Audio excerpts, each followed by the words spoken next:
بسم الله الرحمن الرحيم.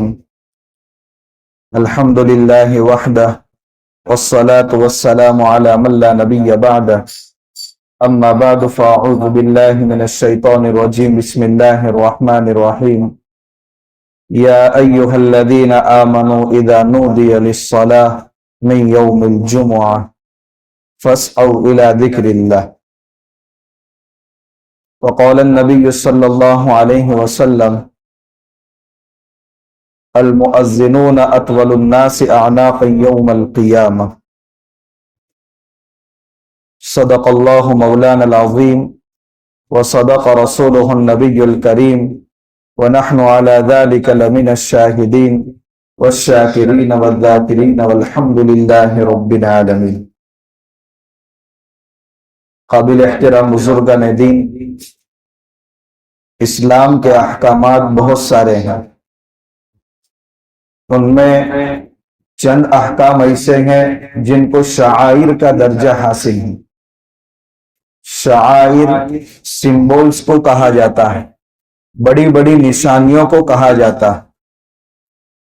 ایک محلہ ایسا ہے جہاں ہر طرح کی عمارتیں بنی ہوئی ہیں، مگر میناروں کے ذریعے انسان پہچان لیتا ہے کہ یہ عمارت مسجد کی عمارت ہے۔ یہ مینارے اسلام مسجد کے شعائر ہے، مسجد کی بڑی علامتیں ہیں۔ اسی طریقے سے اسلام کی بھی بڑی بڑی علامات ہیں جن کو سمبولز کہا جاتا ہے۔ ان میں ایک بڑی علامت اذان کی ہے۔ کسی خطے کا اسلامی اور غیر اسلامی ہونا اسلام اذان کے ذریعے ہی معلوم ہو سکتا ہے۔ وہاں آبادی مسلمانوں کی ہے یا غیر مسلموں کی ہے، اذان کے ذریعے ہی پتہ چل سکتا ہے۔ حضرت انس بن مالک رضی اللہ تعالیٰ عنہ فرماتے ہیں کہ اللہ کے نبی صلی اللہ علیہ وسلم جب کسی قوم پر حملہ کرتے تھے تو صبح کے وقت کا انتخاب کرتے تھے، رات میں غفلت کی حالت میں حملہ نہیں کرتے تھے، اور صبح کے وقت میں بھی انتظار ہوتا تھا۔ اگر بستی سے اذان کی آواز آ رہی ہے تو آپ حملے کو روک دیتے تھے اور فرماتے تھے کہ یہ مسلمانوں کی بستی، اور اگر اذان کی آواز نہیں آتی تھی تو آپ ان کے اوپر یہ کہہ کر حملہ کرتے تھے کہ یہاں مسلمان آباد نہیں ہیں۔ حضرت ابوبکر صدیق رضی اللہ تعالیٰ عنہ کے دور خلافت میں بھی مرتدین کا فتنہ برسر پیکار تھا، تو مجاہدین کو بھی یہی حکم تھا کہ کسی بستی پر حملہ کرے تو اس سے پہلے دیکھ لے کہ وہاں سے اذان کی آوازیں آ رہی ہیں یا نہیں۔ اگر اذان کی آوازیں آ رہی ہیں تو حملہ کرنے کی اجازت نہیں ہوتی تھی۔ اللہ کے نبی صلی اللہ علیہ وسلم اللہ تعالیٰ کے طے شدہ وقت پر اس دنیا سے تشریف لے گئے، مگر اس امت کے لیے ہدایت کے طور پر دو چیزیں چھوڑ کر کے گئے، ایک اللہ کی کتاب اور ایک اپنے فرامین احادیث کی شکل میں۔ بعد میں اللہ تعالیٰ نے تابعین، تبع تابعین اور امت میں ایسے علماء پیدا فرمائے کہ دین کے جس شعبے میں کمی اور کوتاہی نظر آئی اس کی اصلاح کی انہوں نے۔ ہمارے ہندوستان میں ایک مجدد وقت گزرے ہیں حضرت علامہ تھانوی رحمۃ اللہ علیہ، جنہوں نے تقریباً 1000 سے زیادہ کتابیں لکھی ہیں۔ ہر طرح کی رسومات کو قرآن و سنت کی روشنی میں کیا غلط ہے کیا صحیح ہے امت کو بتایا۔ ان کے خلفاء میں ایک بڑے خلیفہ ہیں حضرت شاہ ابرار الحق محدث ہردوہی رحمت اللہ علیہ۔ جہاں جہاں اصلاح کے کیمپ لگتے تھے سب سے پہلے اذان اور اقامت صحیح ہے کہ نہیں اس پر توجہ دی جاتی تھی۔ ان کے حلقے میں کوئی بھی آتا تھا سب سے پہلے اذان اور اقامت سنانا اس کا فرض تھا۔ ایک مرتبہ حضرت ہردوئی رحمت اللہ علیہ دارالعلوم دیوبند میں بیان کر رہے تھے، بیان کے دوران اذان شروع ہو گئے، ایک کلمے میں مخرج کے اعتبار سے کچھ نقص سامنے آیا، تو حضرت نے وہاں کے مؤمن صاحب کو درخواست لکھی کہ وہ مؤذن صاحب کے بجائے مجھے وہاں اس منصب کے لیے منتخب کیا جائے یا ان کی ہی اصلاح کی جائے۔ یعنی اذان اور اقامت پر ان کی اتنی گہری نگاہ تھی کہ کوئی بھی حضرت کا کتنا بڑا عالم کیوں نہ ہو، اس کو سب سے پہلے حضرت کو اذان اور اقامت سنانی پڑتی تھی۔ اتنی زبردست حضرت کی توجہ تھی اذان اور اقامت، کیونکہ حضرت دیکھ رہے تھے کہ اس وقت اذان اور اقامت کی نہ تصحیح کی کوئی فکر ہو رہی، نہ صحیح معنوں میں مسجدوں سے اذانیں ہو رہی۔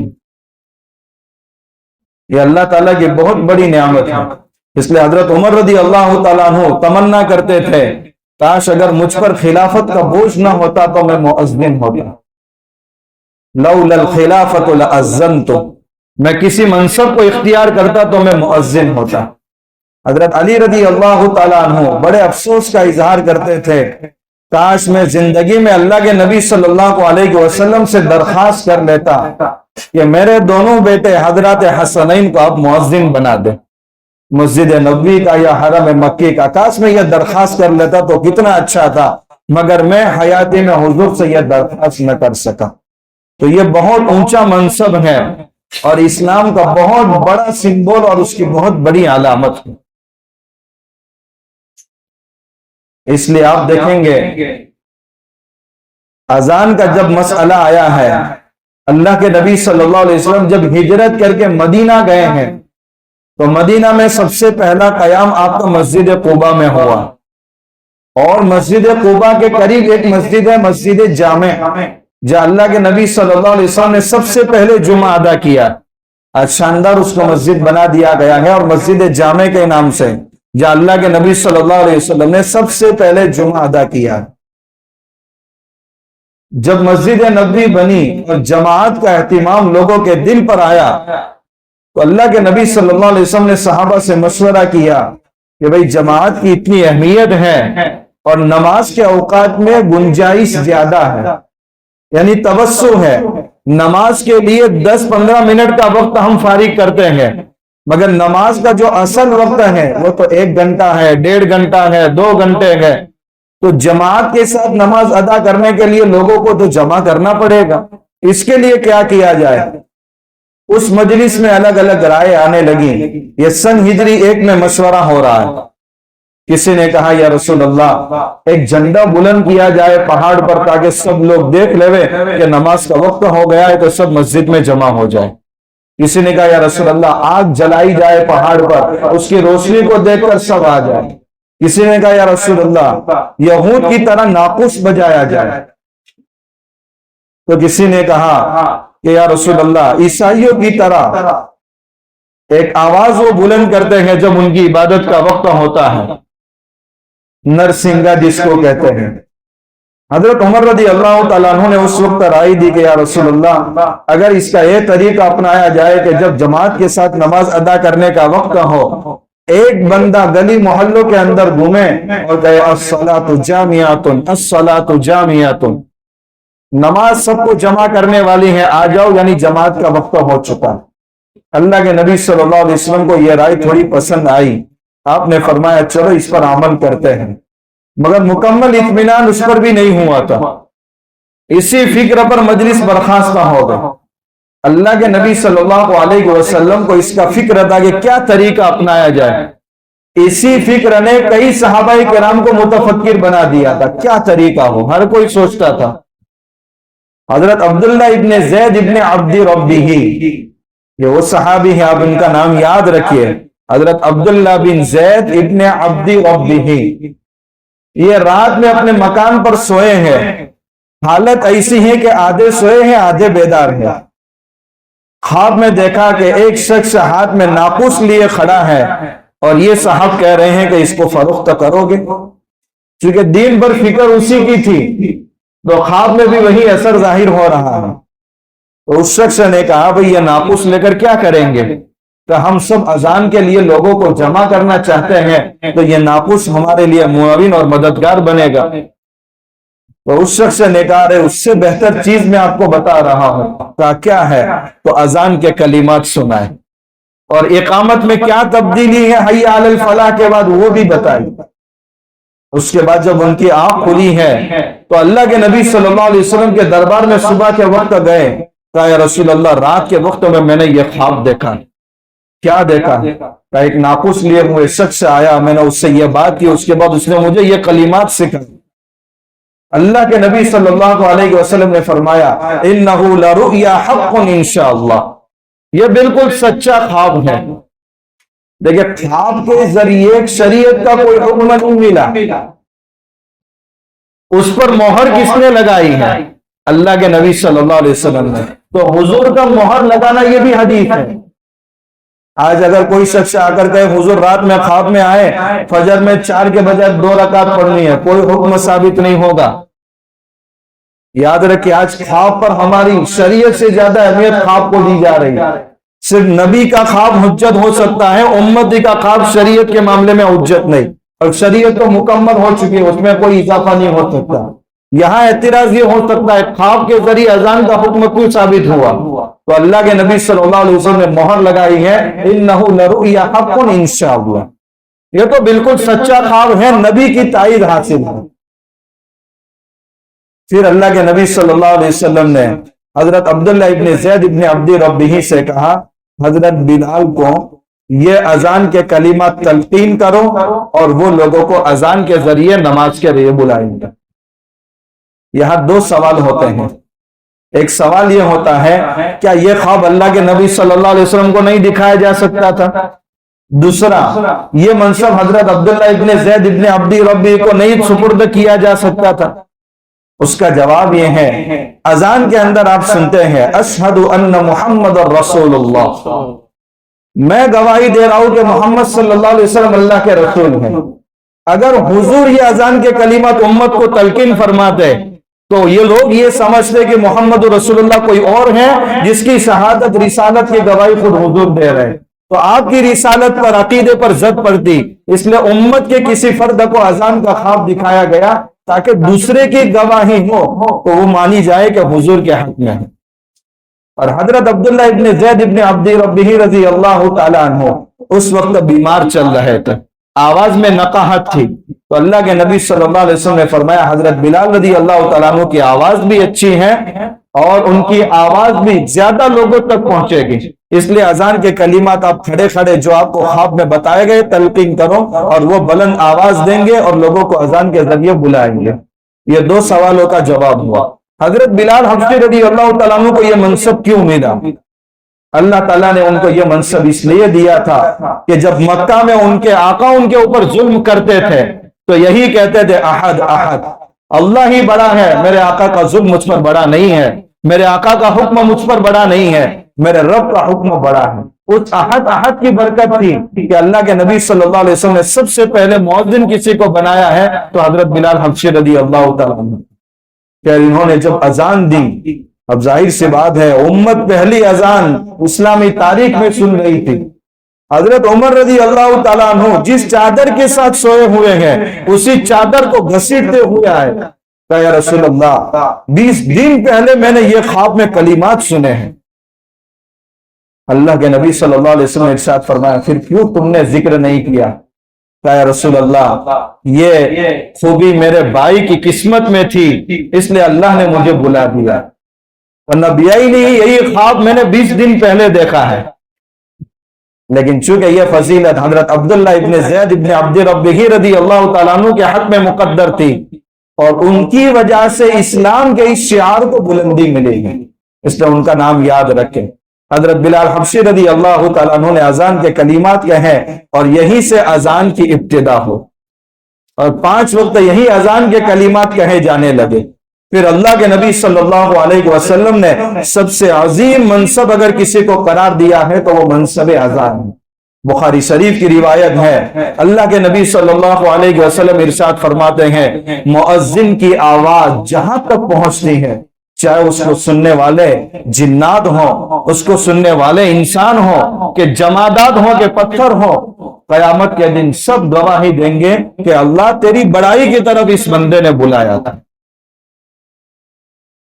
مسلم شریف کی روایت ہے المؤذنون اطول الناس اعناقا یوم القیامہ، میدان محشر میں پشیمانی کی وجہ سے سب کی گردنیں جھکی ہوگی مگر مؤذن ان کی گردنیں لمبی ہوگی، لوگ ان کی طرف دیکھیں گے کہ یہ کون لوگ ہیں۔ اتنا عظیم منصب ہے یہ اسلام میں۔ तिरमिज़ी शरीफ की रिवायत है, अल्लाह के नबी सल्लल्लाहु अलैहि वसल्लम फरमाते हैं, 3 किस्म के लोग कयामत के दिन मैदान महशर में मुश्क के टीलों पर खड़े होंगे। उनमें एक वो नेक गुलाम है जिसने अपने आका की खिदमत का भी हक अदा कर दिया हो और अल्लाह के अहकामात पर भी पाबंदी से अमल किया हो। दूसरा वो शख्स है जिसने कौम की इमामत की हो, और तीसरा वो शख्स है कि जिसने 5 वक्त रात दिन लोगों को नमाज की तरफ बुलाया हो।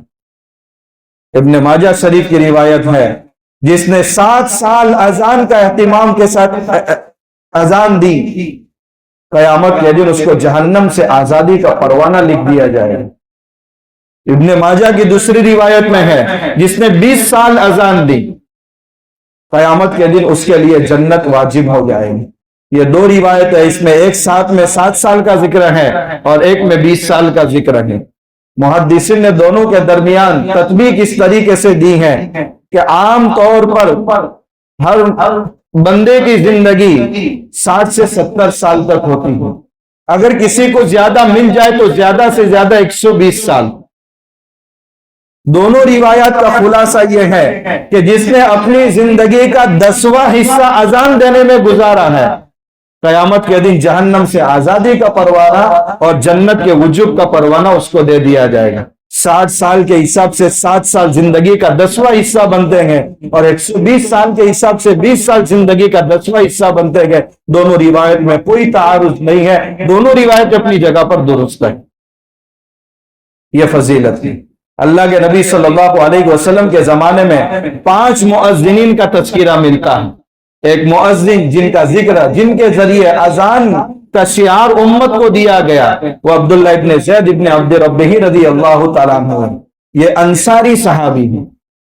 अल्लाह के नबी सल्लल्लाहु अलैहि वसल्लम हज के मौके पर मीना में के मैदान में जहाँ मस्जिद बैत बनी हुई है, जो काफिले बाहर से आते थे उनकी मुलाकात करते थे। ये अब्दुल्लाह इब्न ज़ैद इब्न अब्द रब्बिही रज़ियल्लाहु तआला अन्हु उन काफिले में आए थे और अल्लाह के नबी सल्लल्लाहु अलैहि वसल्लम के हाथ पर इस्लाम कबूल किया था और कहा था, या रसूल अल्लाह, आप मदीना आ जाए, हर मुमकिन आपका ताउन करेंगे। एक मरतबा अल्लाह के नबी सल्लल्लाहु अलैहि वसल्लम के पास आए और कहा, या रसूल अल्लाह, सदके की इतनी फजीलत है, मेरे पास एक बाग है, मैं अल्लाह की राह में वक्फ करना चाहता हूं। पीछे पीछे उनके वालिदैन आए। कहा, या रसूल अल्लाह, हमारा गुजारा हमारे बेटे के इस बाग पर ही है, अगर ये सदका हो गया तो क्या होगा? अल्लाह के नबी सल्लल्लाहु अलैहि वसल्लम ने फरमाया, अब्दुल्ला इब्न ज़ैद इब्न अब्द रब्बिही का बाग उनके वालिदैन को मालिक बनाता हूं। उनके वालिदैन को मालिक बनाया, जिंदगी का गुजारा होता रहा। जब वालिदैन का इंतकाल हुआ तो विरासत में उनको मिला, सदका भी हो गया और गुजारा भी हो गया। ये अब्दुल्ला इब्न ज़ैद इब्न अब्द रब्बिही रज़ियल्लाहु तआला अन्हु, जिनकी वफात सन हिजरी 32 में हुई, हजरत उस्मान रज़ियल्लाहु तआला अन्हु के दौरे खिलाफत में। सन हिजरी 34 या 35 में हजरत उस्मान रज़ियल्लाहु तआला अन्हु को शहीद किया गया और उनकी जनाजे की नमाज हजरत उस्मान रज़ियल्लाहु तआला अन्हु ने खुद पढ़ाई है। ये इस्लाम में सबसे पहले मुअज्जिन हजरत अब्दुल्ला इब्न ज़ैद इब्न अब्द रब्बिही रज़ियल्लाहु तआला अन्हु, जिनकी कुर्बानी की बदौलत आज हमारे कान अजान की आवाजों से आशना है। दूसरे नंबर के मुअज्जिन हजरत बिलाल हबशी रज़ियल्लाहु तआला अन्हु, इनको पूरी दुनिया जानती है। तीसरे नंबर के मुअज्जिन हैं हजरत अब्दुल्ला इब्न उम्मे मक्तूम रज़ियल्लाहु तआला अन्हु। रमजान में मस्जिद नबवी में 2 अजानें होती थी, एक तहज्जुद के वक्त में और एक फजर के वक्त में। तहज्जुद के वक्त में हजरत अब्दुल्ला इब्न उम्मे मक्तूम रज़ियल्लाहु तआला अन्हु अजान देते थे तो भाई सहरी कर लो, और फजर के वक्त में हजरत बिलाल हबशी रज़ियल्लाहु तआला अन्हु अजान देते थे। ये अब्दुल्ला इब्न उम्मे मक्तूम रज़ियल्लाहु तआला अन्हु नाबीना सहाबी हैं। बहुत पहले इन्होंने इस्लाम कबूल किया था और नाबीना होने की हालत में इन्होंने मदीना की तरफ हिजरत की थी। एक मरतबा हजरत जिब्राइल अलैहिस्सलाम अल्लाह के नबी सल्लल्लाहु अलैहि वसल्लम के पास तशरीफ लाए। हुजूर ने हजरत अब्दुल्ला इब्न उम्मे मक्तूम से पूछा, तुम नाबीना कब से हुए? कहा, या रसूल अल्लाह, मैं तो बचपन से नाबीना हुआ हूं। अल्लाह के नबी सल्लल्लाहु अलैहि वसल्लम ने फजीलत सुनाई कि अल्लाह ताला जब किसी के पास से एक प्यारी चीज को यानी आंखों को ले लेते हैं तो बदले में अल्लाह ताला उसको जन्नत अता फरमाते हैं। जब ये मदीना आए, नाबीना थे, एक यहूदिया औरत के पास रहते थे, वो उनका बड़ा ख्याल रखती थी, नाबीना थे। लेकिन एक मरतबा यहूदिया औरत ने अल्लाह के नबी सल्लल्लाहु अलैहि वसल्लम की शान में गुस्सा की गई तो हजरत अब्दुल्ला इब्न उम्मे मक्तूम रज़ियल्लाहु तआला अन्हु को वो कलिमात बर्दाश्त नहीं हुए, उसको मार डाला। जब अल्लाह के नबी सल्लल्लाहु अलैहि वसल्लम की बारगाह में मुकद्दमा आया तो हुजूर ने फरमाया, भाई वो तो तुम्हारे साथ बड़ा अच्छा सुलूक किया करती थी। कहा, या रसूल अल्लाह, उसने मेरे साथ सुलूक तो अच्छा किया, मगर आपकी शान में गुस्ताखी करके मुझे तकलीफ पहुंचाई, ये मुझे बर्दाश्त नहीं हुआ। एक मरतबा हजरत उम्मे सलमा और हजरत मैमुना रजी अल्लाह तआला अन्हा घर में तशरीफ फरमा दी। हजरत अब्दुल्ला इब्न उम्मे मक्तुम रजी अल्लाह तआला अन्हु आए। वो दोनों अपनी चारपाई पर बैठी रही। अल्लाह के नबी सल्लल्लाहु अलैहि वसल्लम ने फरमाया, हजरत अब्दुल्ला इब्न उम्मे मक्तुम से पर्दा करो। तो दोनों अज़वाज मुतहरात कहने लगी, या रसूल अल्लाह, ये तो नाबीना है। तो वो नाबीना है मगर आप तो नाबीना नहीं है। तो जिस तरीके से मर्दों को अपनी निगाहें बचाना जरूरी है, औरतों को भी मर्दों से अपनी निगाहें बचाना वही फर्ज है। ये अब्दुल्ला इब्न उम्मे मक्तूम रज़ी अल्लाह तआला अन्हु तीसरे नंबर के मुअज्जिन है इस्लाम में। और अबसा व तवल्ला उन्हीं की वजह से नाजिल हुई है। अल्लाह के नबी सल्लल्लाहु अलैहि वसल्लम मक्का के सरदारों से बात कर रहे थे और अब्दुल्ला इब्न मक्तूम रज़ी अल्लाह तआला अन्हु आए और कुछ मसला पूछने लगे। अल्लाह के नबी सल्लल्लाहु अलैहि वसल्लम को नागवार हुआ और चेहरे पर चिकन आए। मैं बात कर रहा हूं, शायद ये इस्लाम से करीब हो जाए और ये आकर के मुझे मसला पूछ रहे हैं। कुरान कह रहा है, चीब जबी हुए नबी, यानी आपके चेहरे पर चिकन आई एक ऐसे बंदे की वजह से जो दीन की तलब लेकर आया है और जो सामने बैठे उनमें कोई तलब नहीं है। आपके चेहरे पर चिकन आ रहा है, सूरह अबस उनकी वजह से नाजिल हो रही है। ये तीसरे नंबर के मुअज्जिन है। चौथे नंबर के मुअज्जिन है हजरत अबू महजूरा रज़ी अल्लाह तआला अन्हु। बड़ी अजीब कहानी है उनकी। अल्लाह के नबी सल्लल्लाहु अलैहि वसल्लम सन हिजरी 8 में मक्का फतह कर चुके, हुनैन की तरफ रवाना हुए। वहां भी बड़ा माले गनीमत हाथ में आया। जीराना के मकाम पर माले गनीमत तकसीम करके रात में उम्रे का एहराम आपने जीराना से बांधा। वहां जब अल्लाह के नबी सल्लल्लाहु अलैहि वसल्लम का पड़ाव था, मुअज्जिन अजान दे रहा था। हजरत अबू महजूरा फरमाते हैं, हम अपने चंद साथियों के साथ पीछे के हिस्से में थे। अजान की आवाज सुनने के बाद, अभी हम मुसलमान नहीं हुए थे, सबसे ज्यादा नफरत नऊजुबिल्लाह हुजूर से थी हमको। जब हुजूर के मुअज्जिन ने अजान दी तो हमने उसकी नकल उतारने के लिए बुलंद आवाज से अजान देने लगे। बच्चे थे, बुलंद आवाज से जैसे नकल उतारते हैं बच्चे, उस तरीके से नकल उतारना शुरू किया। हमारी आवाज हुजूर के कानों तक पहुंची तो हुजूर ने चंद साहबा को भेजा, सबको पकड़ कर लाओ। तो हम सबको गिरफ्तार किया गया और अल्लाह के नबी सल्लल्लाहु अलैहि वसल्लम के सामने पेश किया गया। हुजूर ने फरमाया, सबसे ज्यादा बुलंद आवाज किसकी थी? तो सब ने इशारा किया कि इसकी थी। हुजूर ने मुझे अपने सामने खड़ा किया और कहा, अजान के कलिमात कहो जो तुम कह रहे थे। तो इन्होंने अजान देना शुरू किया। शुरू के कलिमात कहे, मगर चूंकि मुसलमान नहीं थे तो जब बारी आई अशहदु अन्न मुहम्मद रसूलुल्लाह, तो दिल में कह रहे हैं अशहदु अन्न मुहम्मद रसूल, इकरार नहीं हो पा रहा है। तो चारों शहादतैन के कलिमात आहिस्ता कहने के बाद हुजूर ने फरमाया, चारों फिर से बुलंद आवाज से कहो। इसलिए हजरत अबू महजूरा की जो अजान रिवायात में मिलती है उनमें शहादतैन के कलिमात 4 मरतबा है। छुपा रहे थे लेकिन अल्लाह के नबी सल्लल्लाहु अलैहि वसल्लम ने बुलंद आवाज से हुक्म दिया। उसके बाद इन्होंने अजान दी। अल्लाह के नबी सल्लल्लाहु अलैहि वसल्लम ने पेशानी से लेकर इनकी नाफ तक हाथ फेरा।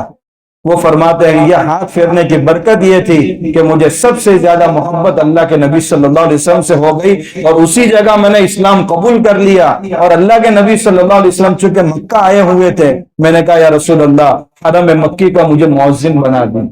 अल्लाह के नबी सल्लल्लाहु अलैहि वसल्लम ने उनको मनसब अता फरमाया। क्योंकि अब हिजरत खत्म हो चुकी थी, वो मक्का में ही रहे और मक्का में उनका इंतकाल हुआ, लेकिन हरम मक्की के मुअज्जिन बनाए गए। इतना बड़ा मनसब उनको मिला। और 5वीं मुअज्जिन हजरत सईद कुरज़ रज़ी अल्लाह तआला अन्हु थे। जब अल्लाह के नबी सल्लल्लाहु अलैहि वसल्लम मस्जिद नबवी से चलकर मस्जिद कुबा जाते थे तो हजरत बिलाल हबशी रज़ी अल्लाह तआला अन्हु साथ में रहते थे। हजरत बिलाल हबशी रज़ी अल्लाह तआला अन्हु मस्जिद कुबा से अजान देते थे। सारे कुबा के मुसलमान समझ जाते थे हुजूर आए हैं। जोक दर जोक मुसलमान आ जाते थे और उसके बाद नमाज होती थी। एक मरतबा अल्लाह के नबी सल्लल्लाहु अलैहि वसल्लम तन्हा आए। वहां कुछ हबशी रहते थे कुबा में। अल्लाह के नबी सल्लल्लाहु अलैहि वसल्लम को घूर कर देखने लगे। हजरत सईद कुरज़ रज़ी अल्लाह तआला अन्हु देखने लगे कि कहीं हुजूर को तकलीफ न पहुंचा दे। इन्होंने उसी जगह खड़े होकर के, जब हजरत बिलाल हबशी रज़ी अल्लाह तआला अन्हु खड़े होकर के अजान देते थे, اسی جگہ کھڑے ہو کر اذان دینا شروع کیا۔ جب اذان پوری ہوئی تو اللہ کے نبی صلی اللہ علیہ وسلم نے بلایا، کہا کس چیز نے تمہیں اذان دینے پر آمادہ کیا؟ کہا یا رسول اللہ میں نے دیکھا کہ آپ کے ساتھ حضرت بلال نہیں ہے، ورنہ ان کی اذان سن کر سارے مسلمان دوڑ آتے تھے، اور یہ حبشی آپ کو گھور کر دیکھنے لگے کہیں مسلمانوں کی کثرت نہ ہو اور یہ آپ کو تکلیف نہ پہنچا دے، اس لیے میں نے اذان دینا شروع کیا تاکہ مسلمان جمع ہو جائے اور آپ کو کسی قسم کی کوئی تکلیف نہ ہو۔ اللہ کے نبی صلی اللہ علیہ وسلم نے فرمایا جب بھی میرے ساتھ بلال نہ ہو اذان آپ دیا کریں گے۔ اتنا بڑا منصب اللہ کے نبی صلی اللہ علیہ وسلم نے مسجد قباء کا ان کو دیا۔ ایک آخری روایت آپ کو سنا رہا ہوں، اللہ کے نبی صلی اللہ علیہ وسلم نے ارشاد فرمایا تھا، آخر میں یہی بات ہم کو بہت گہرائی کے ساتھ سننے کی ضرورت ہے۔ اللہ کے نبی صلی اللہ علیہ وسلم نے فرمایا تھا سیاتی علی الناس زمان، ان قریب میری امت پر ایسا وقت آئے گا یترکون الاذان علی ضعفائہم، لوگ اذان کا منصب کم حیثیت لوگوں پر چھوڑ دیں گے۔ مؤذنین کا گوشت اللہ نے جہنم پر حرام کر دیا ہے۔ کیا آج یہ روایت کا منظر ہم نہیں دیکھ پا رہے ہیں؟ امت اجتماعی گناہ میں مبتلا ہے، اجتماعی توبہ کی بھی ضرورت ہے۔ سیاتی علی الناس زمان، میری امت پر ایسا بھی وقت آئے گا کہ اذان کا منصب قوم کے کم حیثیت لوگوں کے حوالے کر دیا جائے گا۔ آج اذان دینے کو حقیر سمجھا جا رہا ہے، جو اپنے آپ کو پڑھا لکھا سمجھ رہے اذان دینے کو شرم کا عمل سمجھ رہے۔ اللہ حفاظت فرمائے۔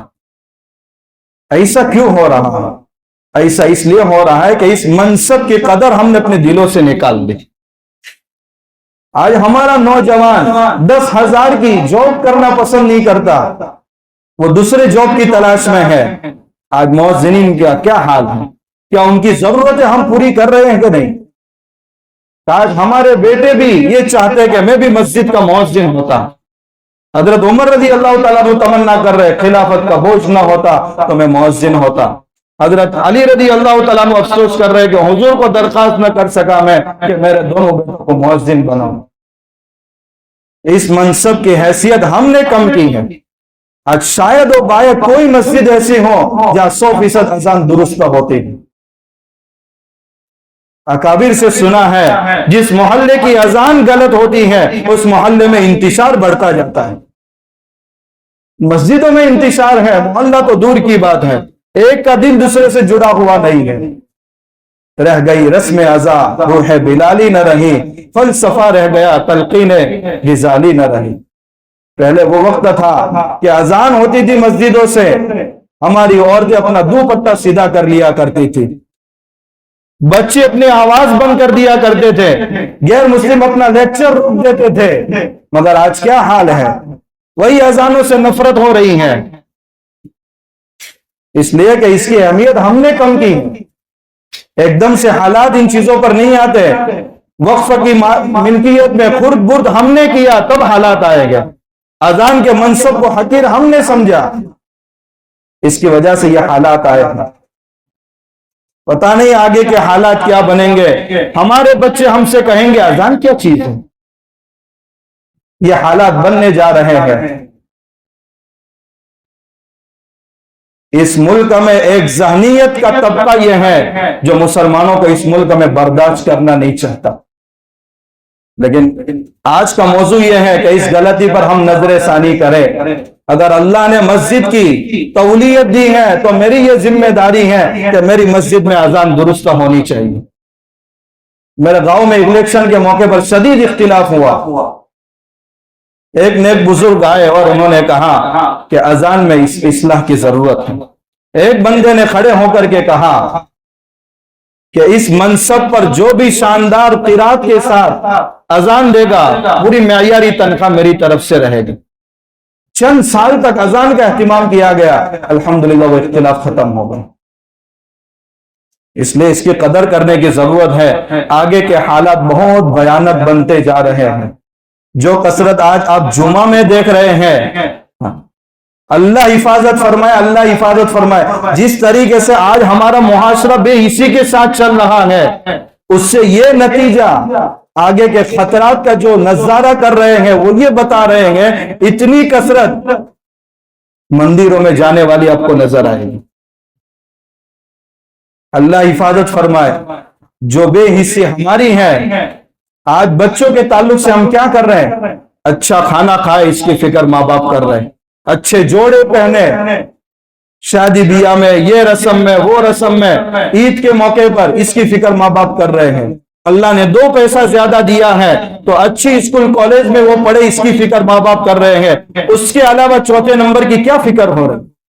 क्या हमारे बच्चों के दिलों में अल्लाह की मोहब्बत बैठ रही कि नहीं बैठ रही, इसकी फिक्र माँ बाप को है। अल्लाह के नबी सल्लल्लाहु अलैहि वसल्लम से मोहब्बत मेरे बच्चों के दिल में, इसकी फिक्र है। तौहीद का अकीदा इन बच्चों के दिलों में कितना मजबूत है, इसकी फिक्र है। जिस तरीके से आज मुआशरा चल रहा है उससे अंदाजा हो रहा है कि आगे के 15 साल बहुत भयानक है। इस मुल्क में मैं जो कह रहा हूं, जिस ज़हनियत का एक तबका है, इससे पहले वो कोशिश कर चुका है तकसीम के मौके पर। क़द बदतिल बग़ज़ाउ मिन अफ़वाहिहिम, कुरान कह रहा है उनके मुंह से जो नारे उगले जा रहे हैं उससे मुसलमानों का क्या बुग़्ज़ है अंदाजा लगा सकते हैं। आगे कुरान कह रहा है वमा तुख़फ़ी सुदूरुहुम अकबर, और जो इनके सीनों में आग पर अंदर जल रही है वो उससे ज्यादा भयानक है। ये फसादात तो मुसलमानों को मरऊब करने के लिए है ताकि मुसलमान अपनी सनात पर छोड़ दे।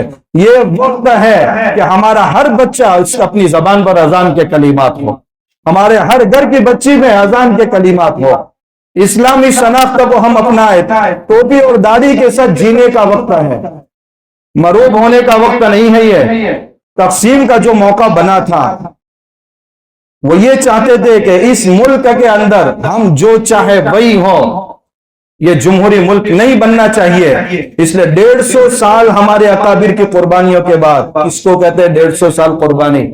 आज फलस्तीन की कुर्बानियां देख लो, दाने दाने के लिए तरस रहे।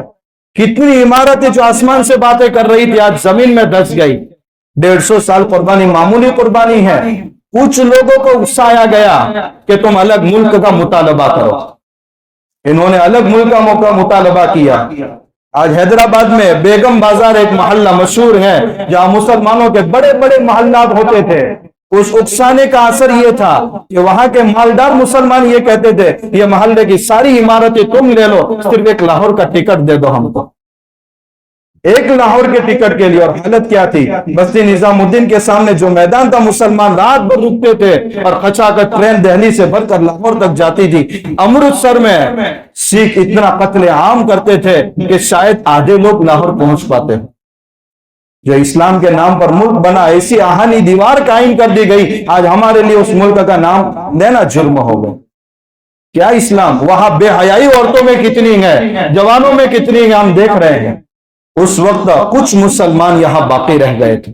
उस वक्त उलमा ने हिम्मत की कि इनको तसल्ली देंगे, इनको उभारेंगे। उसके बाद आज वो तादाद बढ़ चुकी है। उस वक्त प्लानिंग ये थी कि आधे तकसीम हो गए हैं, आधों को अपनी तहजीब में जम कर लेंगे,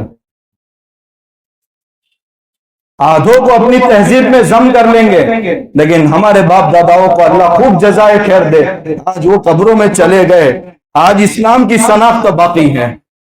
आज मस्जिद में अजानें हो रही हैं, मुसलमान बाजार में है तो नमाज पढ़ रहा है, हर घर में कुरान की तालीम है। ये उनकी कुर्बानियों का नतीजा है जो अपनी कब्रों में सो गए। और मुसलमान की डूबती हुई नैया को इन्होंने दिलासा दिया और साहिल तक पहुंचाया था। मगर आज जो भी हिस्से हमारी है, अल्लाह हिफाजत फरमाए कि आगे के क्या साल होंगे। 150 साल में अंग्रेज पूरे मुल्क को ईसाई बना चुका था सिवाय मुसलमान के। अगर हम तय कर ले तो ये संगी हमको क्या बना सकते हैं, अल्लाह से दूर कैसे कर सकते हैं। शर्त यह कि हम दिल से तय कर ले, एक लुकमे पर 24 घंटा हमारा गुजर सकता है, एक जोड़े पर हमारी मौत आ सकती है, मगर अल्लाह की मोहब्बत हमारे दिलों से कभी नहीं निकल सकती। ये तय कर ले आप, ये हमारी जिम्मेदारी है। बच्चों के बारे में, इनकी दीन की तालीम के बारे में, बच्चियों के बारे में, चौथे काम की भी आप फिक्र आज ही से शुरू करें, वरना आगे के हालात बहुत भयानक है। लोग कब्रों पर आकर के थूकेंगे कि आज किस रुख पर आप हमको डाल करके गए हैं। हजरत मुफ्ती अब्दुल कवी साहब दामद बरकातुहुम फरमाते हैं, ये अभी जो प्लानिंग, वो प्लानिंग तकसीम के मौके पर कामयाब नहीं हुई। आगे का जो हरबा इस वक्त इस मुल्क के अंदर लाया जा रहा है वो तालीमी पॉलिसी। वो एक वाकया बेंगलोर का बच्चा आकर के कह रहा है, उनके वालिद आकर हजरत मुफ्ती साहब बता रहे कि मेरे सामने आकर कह रहे हैं कि मौलाना मेरा बच्चा कह रहा है कि एक मेरा दोस्त मुझे बार बार परेशान कर रहा है कि तुम्हारा खुदा नऊजुबिल्लाह बुरा है, जुल्म करता है, तुम्हारा खुदा ही नहीं है। अब जाहिर सी बात है, टीचर भी वो बोल रहा है, साथी भी वो बोल रहा है, माहौल भी ऐसा बना दिया गया, तो बच्चों की नफ्सियात पर क्या असर पड़ेगा। एक बंदा बकरी का बच्चा लेके जा रहा है और हर चौराहे पर एक चोर खड़ा है, कह रहा है ये कुत्ते का बच्चा है। हर किसी की बात सुनने के बाद नफ्सियात वो बन रही है कि मैं कुत्ते का बच्चा लेके जा रहा हूं कि बकरी का बच्चा लेके जा रहा हूं। ये नफ्सियात हमारे बच्चों की बनाई जा रही है ताकि इतनी बड़ी तादाद को अपनी तहजीब में जम कर दिया जाए। लेकिन ये हमारे ऊपर है, हम जो फैसले लेंगे, हम अगर हकीकी माँ बाप होने का हक अदा करेंगे तो हमारी नस्लों को इंशाअल्लाह दीन और ईमान से, अकीदे तौहीद से, मोहब्बत रसूल से कोई भी नहीं हटा सकता। लेकिन ये हमारे ऊपर है, हम तय कर ले, कैसे भी हालात आ जाए हम इसको बर्दाश्त करेंगे। कि अल्लाह के लिए मुसलमान का मकसद है ईमान की हालत पर मौत आना, ये उसकी सबसे बड़ी जिम्मेदारी।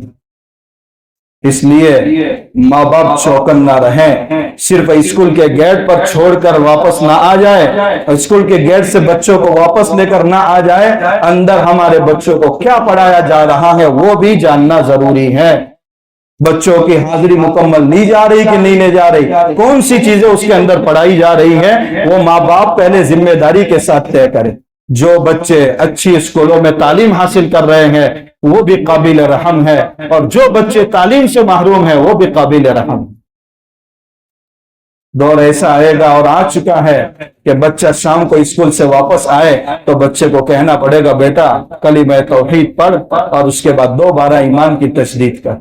ये आगे के हालात ऐसे हैं, अल्लाह हिफाजत फरमाए। तो सबसे पहली चीज हमें अपनी अजानों पर नजर सानी करने की जरूरत है, और हर एक को शौक होना चाहिए कि मैं इस मनसब का हक अदा करूं और मेरी अजान दुरुस्त होनी चाहिए। अल्लाह हम सबको इस सिंबल की हिफाजत की तौफीक अता फरमाए, वरना ये रस्म भी बाकी थी, अब वो रस्म भी खत्म करने के दर पे। अल्लाह हिफाजत फरमाए। लेकिन हमें अपनी कुर्बानियों के लिए और अपनी जिम्मेदारियों के लिए खड़ा होना होगा। अल्लाह आगे के हालात से हमें बेदार फरमाए और वक्त से पहले उस सैलाब को रोकने के तौफीक अता फरमाए। व आखिर दावाना अल्हम्दुलिल्लाहि रब्बिल आलमीन। जिन हजरात की सुन्नत बाकी सुन्नत अदा फरमाए।